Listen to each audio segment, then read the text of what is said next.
Vous dites que le rôle du député à Paris, je vous cite, vu de votre fenêtre, c'est de défendre la Calédonie française. Fin de citation. Justement, dans cette perspective, quel est votre programme, puisque certains vous reprochent de ne pas en avoir? Oui. Alors, Alors, vous n'avez pas de programme? alors c'est ce que vous avez raison de me dire ça, c'est ce que certains me reprochent. J'ai soi-disant pas de programme. Moi, mon programme, il est très simple, il est essentiel. C'est de tout faire pour que la Calédonie reste dans la France. Et Dieu sait s'il y a du boulot. D'abord, quand je vois les uns et les autres s'exprimer, ils ont probablement tous entendu, ils ont tous oublié qu'aujourd'hui, c'est le mandat unique. Ça veut dire que celui qui est député, il est député à Paris et rien d'autre localement. Il ne peut pas être maire, il ne peut pas être élu. Il n'est que député. Et donc, son rôle, ce sera d'être à l'Assemblée nationale. Il y a un travail monstre à faire. Monstre, pourquoi? Parce que Chris Nart, c'est bien ce que je lui reproche, il a réussi à faire partager son plan à la gauche et à la droite. Parce que le plan de Chris Nart, c'est tout le monde est d'accord pour cette indépendance association et ça dégage la responsabilité de l'État. Voilà. Et donc, il y a un travail énorme à faire et le programme, c'est ça. C'est qu'il faut reprendre un à un les députés pour leur expliquer que ça ne peut pas être ça. Et donc, quel est mon projet, par exemple? C'est au-delà de faire le travail auprès de la presse, au-delà de réaffirmer la volonté des Calédoniens de rester dans la France, c'est de faire le chemin inverse de celui fait par Chris Nart depuis des décennies maintenant. Et donc, qu'est-ce que je veux faire, par exemple, très, très concrètement?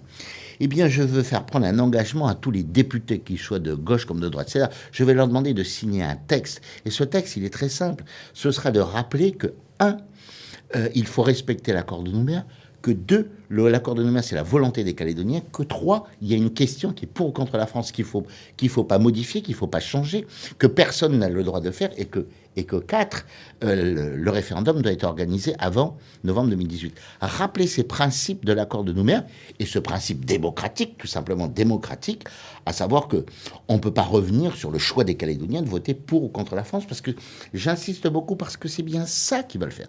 Et ben, un engagement de tous les députés, de gauche comme de droite. C'est un travail énorme, hein, il y a 577 députés. Je dis que c'est ce que je veux faire, mais vous savez, il faudra faire aussi la même chose du côté du Sénat. Alors ça tombe bien, puisqu'il y a des élections sénatoriales au mois de septembre prochain.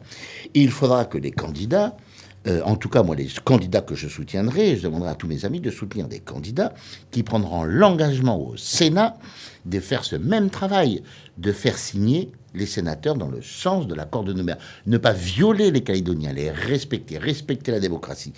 Et puis ensuite, est-ce que nos députés, est-ce que ces dernières années, vous les avez entendus défendre la France à l'Assemblée nationale? Ah ben non, sous prétexte qu'on est dans l'accord de Nouméa, on ne parle plus de la volonté des Calédoniens de rester français.